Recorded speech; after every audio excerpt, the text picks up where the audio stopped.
All right, guys, let's have us a little talk. I want some rest. Are we having fun yet? First and foremost, I'm a little disappointed. Over the last couple weeks, I've had a lot of disagreements with you guys, but this is one of those where I'm not necessarily angry, and I understand exactly where Spurs fans are coming from, but I do have a different perspective on it. Now, what we're going to be talking about is a mock draft, and I think that this is to a greater point. I've been seeing a lot of Spurs fans talk about this, but I'm going to relate this mock draft to what I've been seeing around Spurs Nation. Now, before we talk about that really quickly, if you guys want to support the channel, man, it's only $2 per month. You just go to your YouTube channel right here, my YouTube channel, and then you click the little join button. Or what you can do is go over to Patreon. I got a link in the description for that. It's only $2 per month if you want to support the channel. And if you're wondering what do you get out of it, you get great content. What's wrong with you? But you get a little bit more. I do a trivia night at least once a month. It's either a trivia night or just a flat out giveaway. Whoever wins the trivia gets a prize.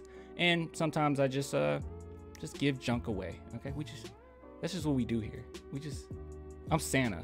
I'm wearing red. I'm Santa Claus. All right, so let's talk about this. All right, let's go and talk about the elephant in the room. So this mock draft in particular has Johnny Davis at 9. Now, we've talked about Johnny Davis quite a bit, and I think that the one thing that's going to stand out about this is that most Spurs fans are going to say, I don't want him. He's a guard. And I think that that's a bad way of looking at this draft. So first and foremost, I completely understand where people are coming from. I've been seeing nothing like non-stop comments about how the Spurs need to draft a big. They need to make sure they get a center, get a power forward. They didn't do it last draft. Make sure you do that. Make sure you do that. I completely agree. Yes, you need a really good big. But unfortunately, let's be honest, if the Spurs do land 9th, okay? So if 10th goes by and we land 9th, well, we got an 80% shot at that point of landing 9th. So it's going to be pretty doggone high that we land 9th. Hopefully we can get in that 1 to 4 range. Unlikely, but at least there's a possibility. At least there's about 20% shot. So it's still there. I'm not going to be too, upset about it. It's still there. So with that being said, I do want to add this, okay? I understand wanting to go for a big, but in this year's draft, it's pretty likely that a lot of the big time bigs are going to be gone by the time it even makes it to us. So if we're talking about a big that can change the game, whether we're talking about Chet Holmgren, Jabari Smith, Ben Caro, and I mean, even they got Eason here, but he could even go further up. AJ Griffin, which he's a small forward, but he's pretty versatile. Or Keegan Murray, right? Power forward. And a lot of people are talking about the Spurs getting Keegan Murray. These guys are going to be gone. More than likely, they're going to be gone. And who you're going to be left with is maybe a Jalen Duren. And he could go farther down the draft. We don't know. But you're going to have other bigs that are more core bigs, but you're not going to necessarily have the star-driven bigs. So my point here is this. I understand that we're missing a big man. We are most definitely missing a big man. We need a solid big man for the future.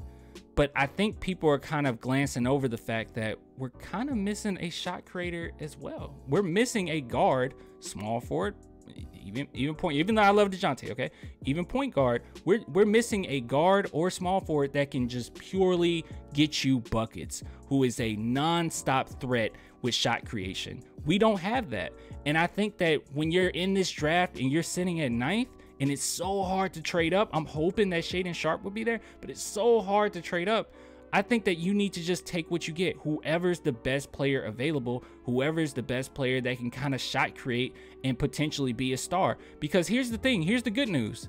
If the Spurs keep all of their picks and they end up 20th or 25th, there are going to be some really solid big men that you're not necessarily going to have to worry about, that you're going to be able to trade or draft anyway. So you can get both. You can get a big man that's a pretty solid big man, and you can, on top of it, you can get a guy that's a shot creator.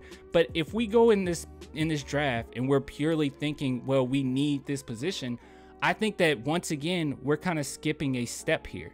I think that at the end of the day, you need to make sure you have someone who creates their own shot, someone who can get you a bucket, a walking bucket. Right now, we don't have a Devin Booker type, and that's what you need.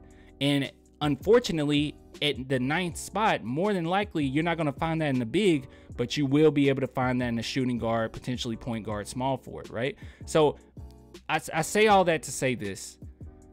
I think you need to look at it in the realm of get the best player available, no matter what position. Don't get upset about it. We got plenty of guards, but it doesn't really mean much. You get whoever is the best player available. You go to the 20th and 25th, and potentially you can get some bigs there that are just very solid bigs.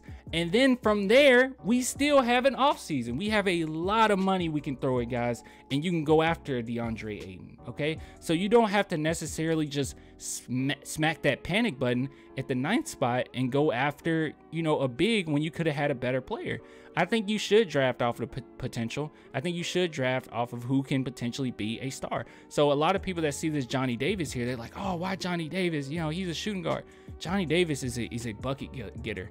I mean, this website Tankathon is pretty good at picking draft picks. And Johnny Davis is he's a bucket getter. And that's the type of guy you would want.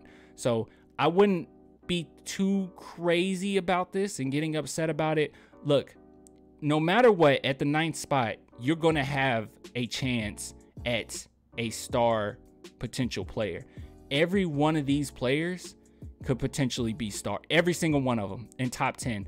I'm just happy, and hopefully we don't. It's like a 3% shot that we end up 11th. I'm praying we don't end up 11th. But at the end of the day, we're going to have a shot at a star player, okay? I think that all these guys can be it. Terry Eason, Johnny Davis, Benedict, Shaedon Sharpe, AJ Griffin, Keegan Murray, Jaden Knight, all these guys. They can all potentially be a star. So you'll have that shot, but I don't think that you need to skip over them to fill a position and remain mediocre when you could have filled the position later in the draft or after the draft altogether. So you guys let me know what you think. Like I said, I get what you're coming from. I understand. But yeah, look, you guys, if you don't become a YouTube member, I'm going to be very angry. I'm just kidding. If you don't want to become a YouTube member or a patron, at the very least, give your boy a little subscribe. There we go. Look at that little, you see it? I know you see it.